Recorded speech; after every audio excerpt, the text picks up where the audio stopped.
कक्षा 12 physics chapter गतिमान आवेश तथा चुंबकीय क्षेत्र का प्रश्न नंबर ये जो 5वां आपको दिखाई दे रहा है,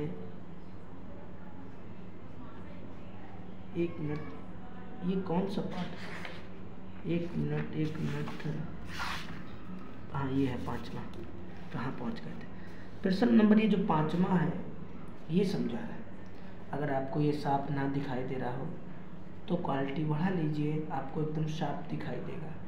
ठीक है, पढ़ते हैं सवाल में और देखते हैं हमें क्या क्या दे रखा है और क्या क्या हमसे पूछा गया है। लिखा है एक प्रणालिका की लंबाई, एक प्रणालिका थी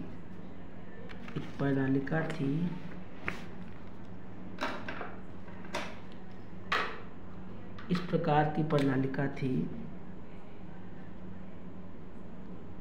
इससे तो दिखाई तक नहीं दे रहा है।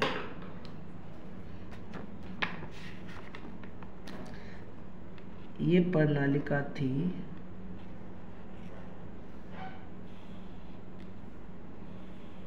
ठीक है, तो प्रणालिका की लंबाई कितनी है? प्रणालिका की लंबाई आपको इतनी दी गई 1.0 और इसका जो व्यास है वो कितना दिया गया?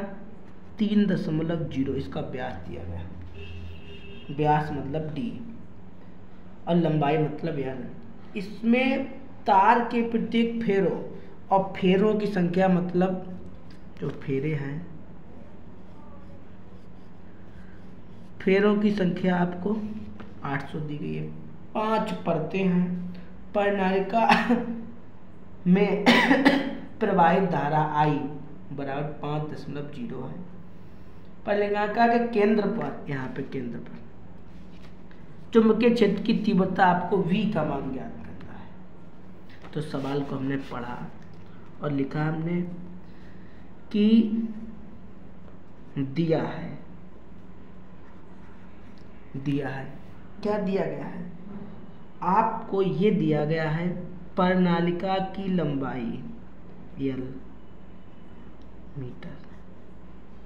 कोई दिक्कत? लंबाई लिख के आती तो ये L बराबर लिखा जाता है। ठीक है, और व्यास लिखो तो D बराबर लिख लो, कोई आवश्यकता नहीं है यहाँ पे व्यास की। फेरों की संख्या N बराबर लिखी जाती है, 800 फेरे थे। कोई दिक्कत नहीं। 5 परतें हैं, इसकी जरूरत पड़ेगी। धारा I बराबर आपका इतने एम्पियर है। कोई दिक्कत? आपको V का मान ज्ञात करना है। इतनी बात आपको खूब समझ में आई होगी। आपका सूत्र होता है, क्या सूत्र होता है? V बराबर म्यू नॉट N/I/L, ये आपका सूत्र होता है। अच्छा, यहाँ पे ये कहा गया 5 परतें, तो 5 परतों कहा गया तो 5 का इसमें गुणा कर दो। कोई दिक्कत? 5 परतों की बात आई थी ना ये लिखा है यहाँ पे, देखो 5 परतें, तो 5 का गुणा कर दिया। कोई दिक्कत? अच्छा, यहाँ पे 5 ऐसे लिख लो। म्यू नॉट का मान आपको पता है 4 पाई गुणे 10⁻⁷ न्यूटन अपान एम्पियर स्क्वायर होता है। ठीक है, तो म्यू नॉट की जगह पे 4 पाई ये लिख लें। अच्छा, n का मान कितना है? 800 लिख लें।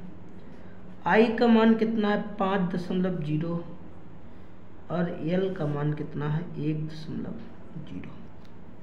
इतनी बात समझ में आ गई? कोई आपने इतने न्यूमेरिकल में देखे हुए, कोई भी न्यूमेरिकल को हम डायरेक्ट नहीं करते हैं। इतनी बात समझ में आ गई? 5 को ऐसे लिख लो, 4 को ऐसे लिख लो। पाई का तो मान आपको पता ही होगा, पाई का मान होता है 3.14, ये पाई का मान होता है। ठीक है, 22/7 भी होता है। 22/7 रखोगे, काटोगे किससे दिक्कत होगी, इसलिए यही रख लो, गुणा कर लो, आंसर आ जाएगा। कोई दिक्कत? 5 ऐसे उतार लिया, 4 ऐसे उतार लिया, पाई का मान रख दिया, 10⁻7 ऐसे लिख लिया, ये 800 भी ऐसे लिख लिया। ये दशमलव हटाया, ये दशमलव हटाया, तो कितना हो गया? 50 हो गया, और अपान में 10 हो गया। कोई दिक्कत? कोई दिक्कत नहीं, यहाँ तक तो कोई दिक्कत नहीं होगी। 0 से 0 उड़ा दो, कोई दिक्कत? कोई दिक्कत नहीं। 4 पंचे 20, और इसे ऐसे लिख लिया, और ये ऐसे लिख लिया। अगर 800 को हम ऐसे लिख लें, कोई दिक्कत?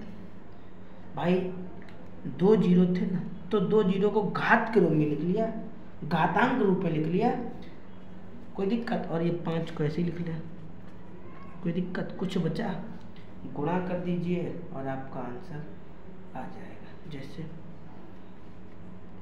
ये 20 लिख लिया, और 8 पंचे 40 होता है, तो 40 को लिख लें। भाई इसका गुणा किया, 8 पंचे 40 ही तो होगा, तो ये लिख तो लिया, और इसे हम ऐसे लिख लें, और ये 10 की पावर, कोई दिक्कत? 10 की पावर 2 ऐसे लिख लिया। इनका गुणा करो तो 4 दूनी 8 होता है, इसका इसमें गुणा कर 4 दूनी 8 होता है। 1 जीरो, ये 1 जीरो, तो कितने जीरो हो गए? 2 जीरो। कोई दिक्कत? अगर हम इन 8 ऐसे लिख लें और 2 जीरो को ऐसे लिख लें, तो कोई दिक्कत? यार हमने पाई का मान छोड़ दिया, ये लिखा ही नहीं हमने, ये लिखा ही नहीं हमने। कोई दिक्कत? कोई दिक्कत? कोई दिक्कत नहीं। इतनी बात तो आपको आ गई होगी, कोई स्टेप गायब नहीं की, और बिल्कुल सिंपल तरीका है। ठीक है, इसे तो हमने ऐसे लिख लिया, एक बार ऐसे, इस बार ऐसे, और ये 10 की पावर 7 है, ये 10 की पावर 2 है, ये ऐसे उतार लिया, कोई दिक्कत? अच्छा 8 ऐसे लिया, ये 10 की पावर 2, ये 10 की पावर 2, तो 10 की पावर 4 हो गया। ये 10 की पावर 7 को ऐसे लिख ले, और ये 3.14 को ऐसे लिख ले, कोई दिक्कत? कोई दिक्कत नहीं। इसे ऐसे लिख लिया, इसे इसमें गुणा कर दीजिए। 7 में से 4 जाएगा तो माइनस का 3 ही तो बचेगा। अब इन दोनों का गुणा कर दीजिए और आपका आंसर हो जाएगा। चलिएगा वीडियो रोकते हैं, फिर गुणा करते हैं। तो भाई हमने गुणा कर लिया, इतना आया मेरा 25 12 और 10 की पावर 3, और दशमलव में कितने बार लगाना है? 2 अंकों के बाद आपका आंसर आ गया। ठीक है, और चुंबकीय क्षेत्र का मात्रक क्या होता है? टेस्ला।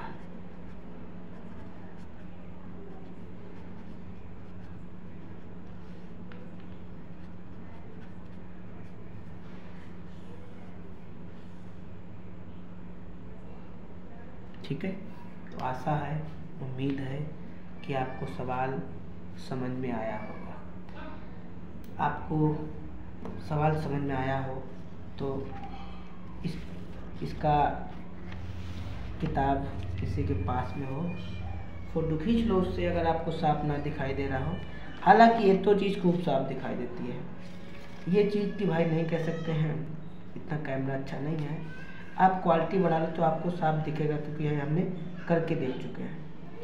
तो आशा है, उम्मीद है समझ में आया होगा। मिलेंगे, और इसके जो पीछे के क्वेश्चन है 1 2 3 4 ये हम डाल चुके हैं।